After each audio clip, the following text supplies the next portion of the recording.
Bonjour à toutes et à tous, bienvenue dans la Bold Academy. Aujourd'hui, on va parler d'un sujet tendance, comment travailler avec un influenceur et surtout comment le rémunérer. Aujourd'hui, les influenceurs prennent de plus en plus de place dans le marketing et ça peut être de véritables leviers pour ta marque si tu souhaites la développer, notamment sur les réseaux sociaux. Dans l'imaginaire collectif, les influenceurs sont souvent perçus comme des gens qui prennent des photos, qui les postent, qui animent une communauté, mais un peu comme un hobby. En réalité, être influenceur, c'est beaucoup de travail.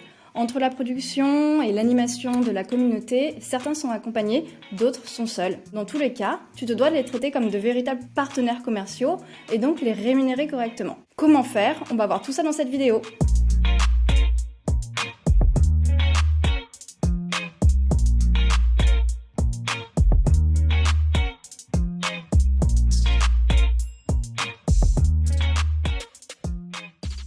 Tu as décidé de faire une campagne d'influence, tu as repéré les personnes qui peuvent parler de ta marque à leur communauté. Dans un premier temps, tu vas rentrer en phase de négociation avec eux et tu vas avoir plusieurs choses à leur proposer. Tu peux leur proposer un partenariat one-shot par exemple, c'est-à-dire que l'influenceur va promouvoir ton produit, publier ton produit dans une photo, dans un post, dans un article de blog ou proposer un produit offert à sa communauté.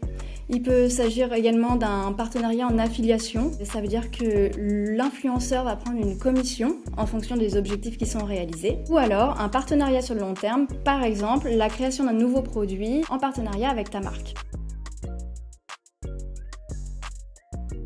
Une fois que tu as ciblé ce que tu souhaites proposer à cet influenceur, il va falloir se poser la question de ce que lui il peut légalement accepter. Et en fait, tout ça va dépendre de son statut. On l'a vu dans une précédente vidéo, pour percevoir une rémunération en France, il faut nécessairement avoir un statut, c'est-à-dire avoir une société, avoir une micro-entreprise, être salarié ou être stagiaire.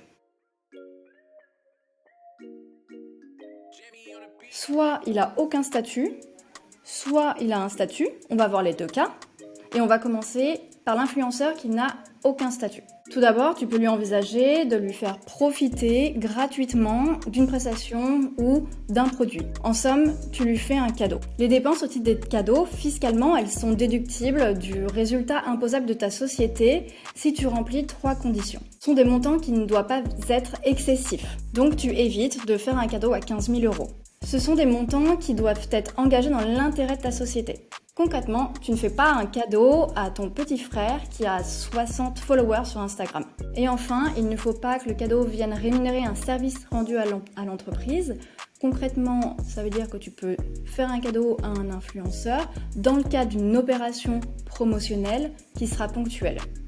Il faut que tu inscrives toutes les dépenses au titre des cadeaux sur le relevé des frais généraux si les dépenses elles ont dépassé 3 000 € au titre de l'année en cours. En revanche, tu n'es pas obligé d'inscrire ces dépenses si ce sont des dépenses à visée uniquement publicitaire et des dépenses qui ont une faible valeur unitaire, c'est-à-dire 69 € TTC. Au niveau de la TVA, par principe, la TVA sur les cadeaux elle n'est pas récupérable. En revanche, tu as la possibilité de récupérer la TVA sur les cadeaux qui ont une valeur unitaire inférieure à 69 € TTC. Tu peux également envisager de fournir des bons d'achat ou des cartes cadeaux à l'influenceur.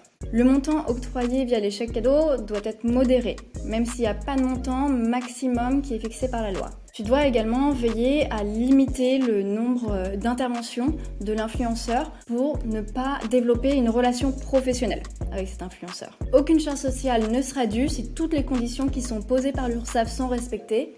Aucun lien de subordination, un versement modéré et occasionnel. Pour éviter tout risque fiscal pour ta société, nous te conseillons tout de même de limiter le montant des bons d'achat, des cadeaux et de faire en sorte que ce soit des cadeaux, des bons d'achat qui sont vraiment occasionnels et qui interviennent dans une opération de promotion commerciale qui est ponctuelle.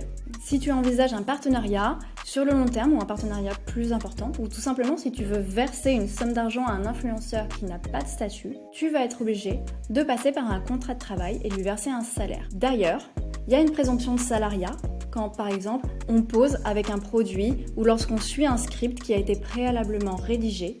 On présume qu'il s'agit de relations de travail et donc la société doit conclure un contrat de travail avec l'influenceur et assujettir aux cotisations sociales le salaire qui est versé. Si l'influenceur dispose d'un statut, concrètement, il a une micro-entreprise ou une société, tu peux envisager de lui faire profiter des 3 contreparties qu'on a évoquées, c'est-à-dire les cadeaux, les bons d'achat ou lui verser un salaire. Tu as aussi la possibilité de conclure avec lui un contrat de prestation de service, puisqu'il a un statut qui lui permet de te facturer une prestation de service, comme le font tes prestataires commerciaux. Attention, on l'a vu tout à l'heure, il y a une présomption de salariat. Donc, si tu veux sortir de cette présomption de salariat et conclure avec l'influenceur un contrat de prestation de service, il va falloir que tu veilles à lui laisser assez de liberté pour démontrer qu'il travaille en toute indépendance et qu'il n'y a aucun lien de subordination avec ta société. Pour cela, ne lui impose pas des horaires particuliers. Laisse-le gérer son emploi du temps et son organisation. Plus tu vas lui donner de la liberté dans l'organisation de son travail, plus tu pourras démontrer qu'il est indépendant, qu'il n'y a pas de lien de subordination avec ta société. À ce moment-là, il ne s'agit plus d'un contrat de travail, il s'agit d'un contrat de prestation de service. Tu peux donc te faire facturer par l'influenceur. Dernier point de vigilance, que l'influenceur ait un statut ou qu'il n'en ait pas, tu vas devoir inclure certaines clauses dans le contrat pour pouvoir valablement exploiter les contenus. Concrètement, tu dois prévoir une clause de cession de droit d'auteur pour pouvoir exploiter le contenu s'il est suffisamment original. Si l'interprétation est assez originale, tu vas devoir conclure une clause de cession de droit d'artiste. Et enfin, n'oublie pas de prévoir une autorisation pour exploiter les droits de la personnalité de l'influenceur, c'est-à-dire son nom, son image et sa voix. Si tu souhaites collaborer avec un influenceur, tu dois te poser différentes questions. Comment est-ce que je veux travailler avec lui ? Selon quelle modalité? Comment je le rémunère? Toujours en fonction de son statut, en fonction également du partenariat que vous allez mettre en place, en fonction de tes moyens financiers, en fonction du type de promotion. Est-ce que c'est ponctuel? Est-ce que c'est pas ponctuel? Et enfin, comment je sécurise l'exploitation des contenus? J'espère que cette vidéo va t'aider dans tes prochaines négociations. Si tu as des questions, n'hésite pas à les poser en commentaire et nos équipes sont disponibles pour des sessions de mentoring. Ça dure 20 minutes, c'est gratuit, alors inscris-toi et abonne-toi à la chaîne. À bientôt pour une nouvelle vidéo.